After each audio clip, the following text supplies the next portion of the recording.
За яах вэ доодох нь сая төгрөг байхад яах вэ болно доо. 4-5 сая төгрөг. 5-аас 10 сая юм болов. Нөгөө өргөн хэрэглээнийхээ үнийг тогтоочих юм бол 5 саяас дээш байх юм бол хүрэлцээтэй гэж бодож байна. Тэр нь 3 саяас дээш байж 3-аас 5 сая батал нь 5 сая.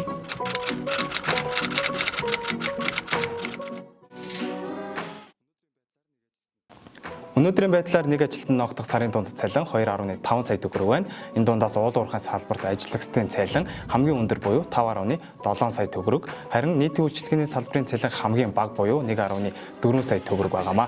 Тэгвэл өнөөдөр бидний авч буй цалин бидний амьдралд хангалттай хүрэлцэж байна уу? Яг Монголд бол яг өрхийн зардал нь бол өрхийн орлогоос бол ингээд давцсан байдаг. Өрхийн орлого нь бол нэг 2.5 сая, өрхийн зардал нэг 2.6 сая гэдэг. Тэгэхээр нэгдэж өрхийн дунд зардал гэдэг чинь тухайн хүмүүс амьдарч байгаа хэм маяг болоо нийгмийн байр сууриас хамаарат гарч байгаа.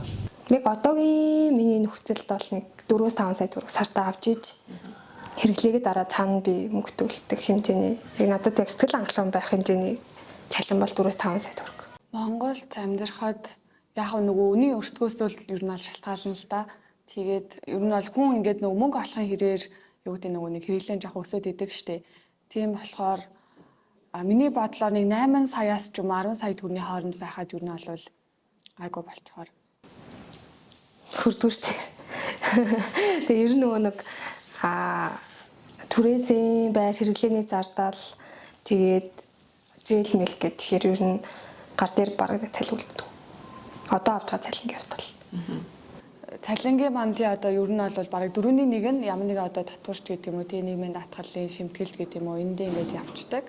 За ялангуяа одоо нөгөө над шиг залуу хүмүүсийн хувьд бол шууд нөгөө нэг юу гэдэг сургуулаа их сургуулаа төгсчөөд өөр ингэсэн байр авах ч гэдэг юм уу тийм иймэрхүү ингээд боломжууд аюу хамс байдаг учраас ихэвчлэн ер нь бол түрээсийн байранд амьдрах ч юм уу тийм иймэрхүү байдаг. За тэгэхээр нөгөө түрээсийн байрны маань мөнгө өөрөө хэд байгаа вэ? Тэгэхээр одоо үндсэн Монголын одоо үндсэн цалиа ерөнхийдөө бол нэг үсрээл 2 сая мая хавцал ер нь бол хүмүүс гар дээр авч байгаа шүү дээ. Гэтэл ингээд сар алга юу гэдэг бараг тэрнийхээ сая 500 ч юм уу ингээд байрны түрээсэнд өгөх шаардлагатай болдог ч юм уу. Тэгэхээр үлдсэн 500 сая төгрөг одоо хоол хүнс тэгээ Univision гар утасны хэрэглээч гэдэг юм уу. Ер нь бол ингээд ханаач хүрдэггүй.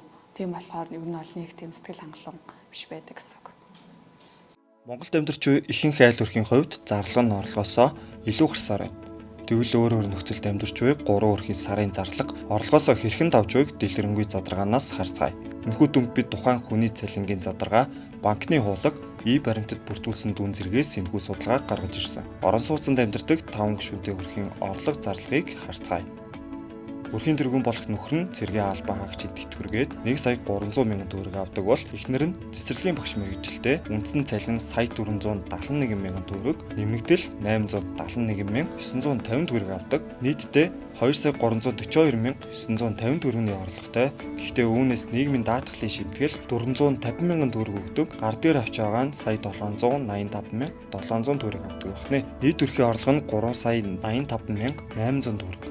Энэхүү орлого нь юунд зарцуулагдаж байна вэ гэхээр байрны зээлд 350 мянган төгрөг, байрны ашиглалтын зардал, Sky Media, цөөхөн төлбөр, утасны төлбөрт нийтдээ 178,130 төгрөг зарцуулдаг. 3 хүүхэдтэй ихээр бодоход 800 мянган төгрөг зарцуулдаг бол хоол хүнсэндээ сая 250 мянга, хэрэглээний болон бусад зардал сая 10,700 мянган төгрөг зарцуулдаг. Үүнд бензин, өсчин, хувцас, гоо сайхны бүтээгдэхүүн гэх мэтлэн зүйл зарцуулагддаг байх нэ. Нийт өрхийн орлого 3 сая 85,800, зарлага нь 3 сая 645,830 төгрөг болж байна. Үүнээс харахад зардал нь орлогоосоо 560 мянган төгрөгний илүү гарчээ. 2018 оны байдлаар Монголын нийт өрхийн 52% нь ямар нэгэн төрлийн зээлтэй байсан бол 2024 он гэхэд насанд хүрсэн хүмүүсийн 87% нь зээлтэй байна. Энэ нь жилээс жилд зардлаа нөхөж чадалгүй зээл авч байгааг илтгэх биз. Монгол улс нийт 1 сая 30 мянган орчим өрх айлтай.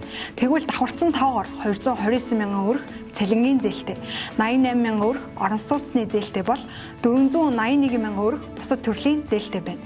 Энэ бол бодит жишээ юм. Байр түрээсж амьдардаг гэр бүл. Ам бол хоёулаа өрхийн тэргуун болох иргэн бэм дунд сургуулийн нийгмийн ухааны багш мэргэжилтэй үндсэн цалин сая 800, албан татвар болон нийгмийн даатгалын шимтгэлд 358 мянган төгрөг, хоолны 200 мянган төгрөг суудгуулад гар дээрээ сая 441,800 авахаас илүү цагийн нэмэгдэл 600 мянган төгрөг авч сая 841 мянган төгрөг гар дээрээ авдаг ахны. Эхнэр болох иргэн ген одоогоор эрхэлсэн ажилгүй байгаа. Энэхүү орлого нь юунд зарцуулагддаг болохыг бүгдээрээ харцгаая. Байрны түрээс сая 200 мянган төгрөг, байр ашиглалтын 120 мянга, инвестицийн 100 мянга, хоол хүнсний 400 мянган төгрөг, утасны 45 мянга, гоо сайхны 120 мянга, бензиний 150 мянган төгрөг зарцуулдаг байхны. Нийт зарлага 2 сая 190 мянган төгрөг болж байна. Үүнээс харахад зардал нь бас л орлогоосоо 414 мянган төгрөг илүү гарчээ. За одоо бүгдээрээ гэр оролт амьдардаг ганц бие эмэгтэйн орлого зарлагыг харцгаая. Иргэн Н ресторан зөөгч идэг ба сарын орлого нь сая 400 мянган төгрөг, хоол унааны 80 мянган төгрөг нэмэлтээр авдаг ба үүнээс нийгмийн даатгалын шимтгэл татвар 276 мянган төгрөг суудагдаж гар дээрээ сая 200 мянган төгрөг авдаг байна. Сарын тогтмол зардал тогны 186 мянган төгрөг, үндэсний 400 мянган төгрөг, шахмал түлшний 70,500 төгрөг, гоо сайхан хувцас, утасны төлбөр, гадуур хоолтын мөнгө ороод 580 мянган төгрөг болж байна. Зардал нь орлогоосоо 114,300 төгрөг илүү болж байна. Тухайн хүмүүсийн зардлыг өвдөх юм бол мэдээж орлогоосоо хэд дахин давсан. Үүнийг бол одоо яг хэрэглээний зээл, богино хугацаатай зээлүүдээр, аппликейшны финтек зээлүүдээр ч юм уу тэрийг бол санхүүжүүлээд ингээд явж өөрийгөө бол хэрэглээг бол хангаа явж байгаа. Мэдээж нэмэлт орлогын хувьд бол цалингаас гадна урамшуул хүсүүд бол орж явдаг ч гэсэн тэр нь бол яг хангалттай түвшинд бол тухайн хүмүүсийн амжиргааны түвшинд л хөрөлцдөг юмнууд харагдаж байна.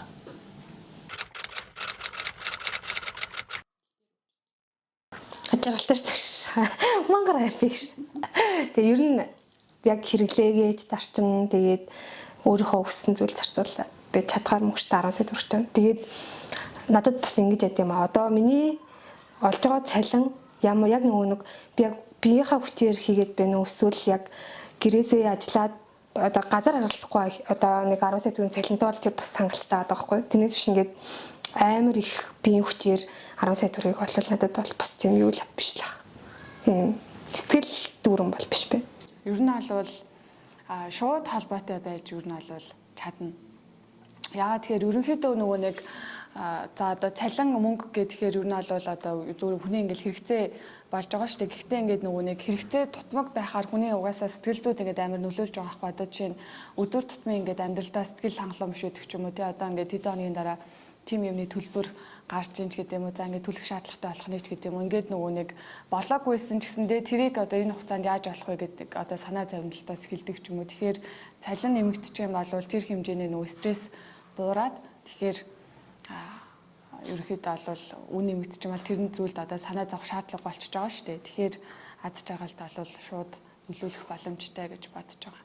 Манай улсын нэг хүн ноогдох дундаж цалин болон өрхийн орлогын хэмжээ жилээс жилд өссөн үзүүлэлттэй байгаа хэдий ч бодит байдал дээр иргэд үнийн өсөлт инфляцтай дарагдаж хойд хормоогоороо урд хормоогоо нөхөж амьдарсаар байна.